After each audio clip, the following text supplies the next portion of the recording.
जय हिंद दोस्तों, स्वागत है आप सभी का संयुक्त अकेडमी में। अफवाहों के बीच में उत्तर प्रदेश पुलिस भर्ती प्रक्रिया 2023। तो मित्रों, ये वीडियो उत्तर प्रदेश पुलिस भर्ती 2023 के संबंध में है। अभी जो अफवाह चल रही है उस अफवाह के बारे में चर्चा करते हैं और देखते हैं उत्तर प्रदेश पुलिस का मैटर अब आगे कहाँ तक पहुँचा है, क्या होने वाला है और क्या चल रहा है, क्या हो रहा है। इन सभी चीज़ों पर चर्चा करते हैं। मित्रों, एक पेपर की कटिंग बहुत घूम रही है। ये पेपर की कटिंग है पुलिस के संबंध में, यूपीपी 2023। मित्रों, बोला गया था कि भर्ती 23 अक्टूबर तक स्टार्ट हो जाएगी, लेकिन अभी देखिए कल के मैटर में ये है दिसंबर में शुरू हो सकती है पुलिस भर्ती, जबकि इसके पहले बोला गया था दिसंबर तक पेपर करवा लिया जाएगा। ये देखिए कटिंग में ये बोला गया है, लखनऊ का है ये। खाकी वर्दी पहनने की, अगर आपको स्पष्ट नहीं दिख रहा होगा, जूम किए हैं तो फट गया होगा, तो मैं यहाँ पर आपको जो चीज़ लिखा है पढ़ के बता रहा हूँ। खाकी वर्दी पहनने की आस में बैठे युवाओं को अभी थोड़ा और इंतज़ार करना पड़ेगा।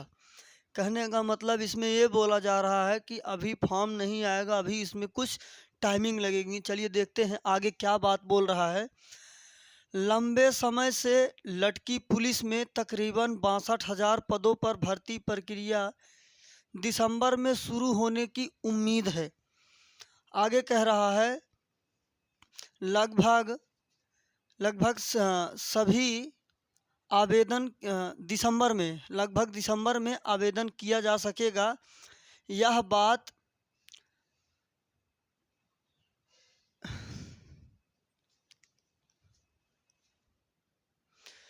मित्रों इसमें स्पष्ट दिख नहीं रहा है, आपको मैं यहाँ से बता दे रहा हूँ। ये जो भी पूरा न्यूज़ ये वायरल हो रहा है, स्टार्टिंग से ही बता देते हैं क्या बात कह रहा है। खाकी वर्दी पहनने की आस में बैठे युवाओं को अभी थोड़ा और इंतज़ार करना पड़ेगा। लंबे समय से लटकी पुलिस में तकरीबन 62,000 पदों पर भर्ती प्रक्रिया दिसंबर में शुरू होने की उम्मीद है। अभी ये बोला जा रहा है इसमें जो भी उत्तर प्रदेश पुलिस भर्ती प्रक्रिया 2023 है वो दिसंबर तक फॉर्म आ सकता है। आगे कह रहा है मतलब लगभग सवा माह बाद आवेदन किया जा सकेगा। अभी से लगभग 45-50 दिन बाद आवेदन किया जा सकेगा, ये बोला जा रहा है। आवेदन किया जा सकेगा। यह बात है कि मुख्यमंत्री ने कुछ माह पहले ही उच्चाधिकारियों को पुलिस विभाग में विभिन्न पदों पर जारी चयन प्रक्रिया दिसंबर तक पूरी कर लेने का निर्देश दिया था। ये तो बात इसके पहले समझ में आई थी, उन्होंने बोला भी था, लेकिन अभी ऐसा कुछ भी मैटर सामने नहीं आया है। उसके बाद से ये घूम रहा है। अभी देखिए आगे क्या बोल रहे हैं।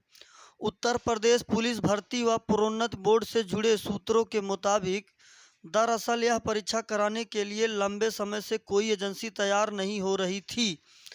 शुरुआत में टाटा कंसल्टेंसी मतलब TCS ने परीक्षा करवाने की रुचि दिखाई थी और आवेदन भी किया था, लेकिन इसके अलावा कोई दूसरी कंपनी सामने नहीं आई, लिहाजा विभाग ने इस निविदा को निरस्त कर दिया।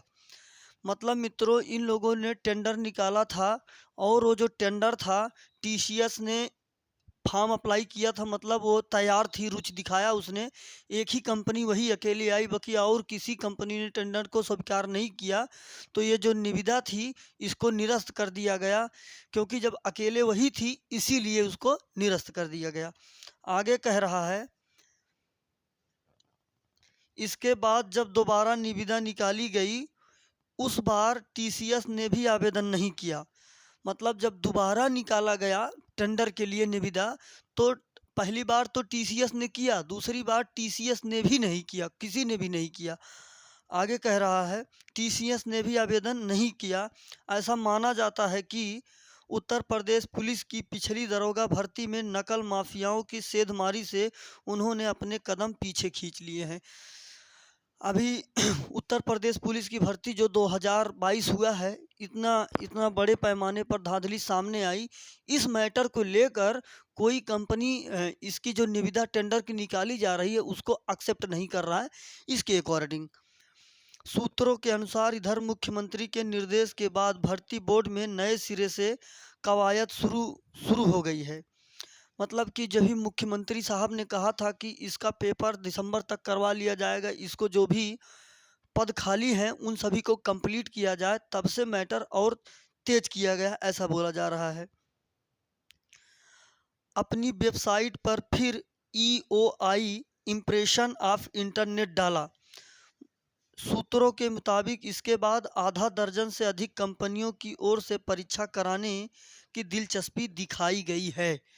फिर से जब थर्ड टाइम किया गया है तो बहुत सारी कंपनियों ने इसकी दिलचस्पी दिखाई है इसके टेंडर को लेने के लिए।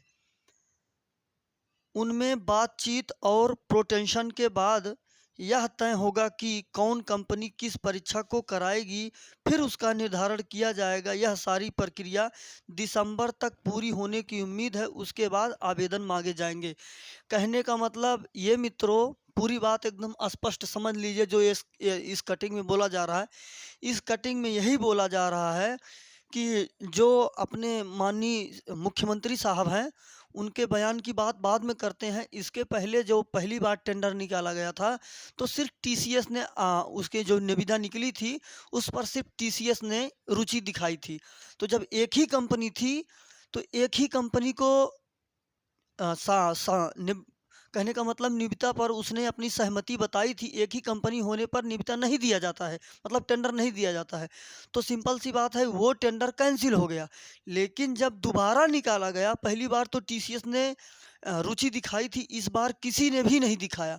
अब की बार जो उनको डाटा मिला है, अब की बार बहुत सारी कंपनियों ने रुचि दिखाई है। अब इन सारी कंपनियों में से किसको सेलेक्ट किया जाएगा, ये सेलेक्ट करके फिर उसके बाद वो आवेदन निकालेगी। इतना पूरा प्रक्रिया करते करते इनको दिसंबर तक पहुंचा देंगे, तब फॉर्म आपको अप्लाई करने का टाइम मिलेगा। कहने का मतलब दिसंबर तक फॉर्म अप्लाई हो सकता है, तब तक कंपनी का जो टेंडर है ये सब पूरा मैटर क्लियर कर लिया जाएगा। तब उसके बाद आगे देखिए, कह रहा है इसी साल जून में प्रदेश सरकार ने पुलिस में 62,424 पदों पर भर्ती निकाले जाने का ऐलान किया था। इसमें 52,699 पद सिपाही और 2,449 पद दरोगा के होंगे। ये चीज़ तो आप बहुत पहले से ही देख रहे हैं, ये तो बहुत घूम रहा है। और आगे कह रहा है इसके अलावा रेडियो संवर्ग के 2,403 पद, लिपिक संवर्ग के 545 पद, कंप्यूटर ऑपरेटर के 997 पदों पर भर्ती होनी है। कहा गया था कि 15 जुलाई तक भर्ती का अधिसूचना जारी कर दिया जाएगा। लंबे समय से इंतजार कर रहे युवाओं को इस खबर ने उम्मीद से भर दिया है। यह तैयारियों में जुट गए। यह बात यह है कि 15 जुलाई ही नहीं, 23 अक्टूबर गुजर गया, लेकिन नोटिफिकेशन नहीं जारी हुआ। तो मित्रों, इसमें इतनी बात बोली गई है। आप सभी मित्रों, भर्ती कभी भी आए, भर्ती तो आएगी ही, ज़रूर आएगी। आप लोग अपनी तैयारी को बिल्कुल भी कमज़ोर मत कीजिए, अपनी तैयारी को बल्कि और मजबूती के साथ करिए। टेंडर क्लियर हो जाएगा, फॉर्म जरूर निकाला जाएगा, आपकी परीक्षाएं भी होगी। यहाँ पर मेन मुद्दा ये है मित्रों, इसलिए कोई टेंडर अभी तक नहीं क्लियर हो रहा है। जो उत्तर प्रदेश में भर्ती परीक्षाओं में इतनी धांधली होती है, जो माफिया लोग बैठे हैं, इनके वजह से ये सब तमाशा चल रहा। अभी लेखपाल का पेपर हुआ, जिस दिन पेपर हुआ उसी दिन तुरंत लीक हो गया। दरोगा की भर्ती प्रक्रिया देखिए, इतने बड़े पैमाने से हुआ। ग्रुप डी की भर्ती हुई, वो भी स्पष्ट पूरी क्लियर अच्छे तरीके से नहीं हो पाई। तो इन्हीं सभी चीज़ों के लेकर, लेकिन मित्रों, ये भारत सरकार है, ये भारत है, भारत में ये चीज़ें हमेशा चलती ही रहेंगी। इन चीज़ों को एक तरफ रख के आप अपनी तैयारी को इस तरीके से करिए कि इन सब चीज़ों से आप ऊपर उठकर आ जाइए। लेकिन जहाँ तक सावधानी हो सकेगी, तो सावधानी तो बरता जा रहा है। ठीक है मित्रों, इतनी जानकारी थी। धन्यवाद। जय हिंद।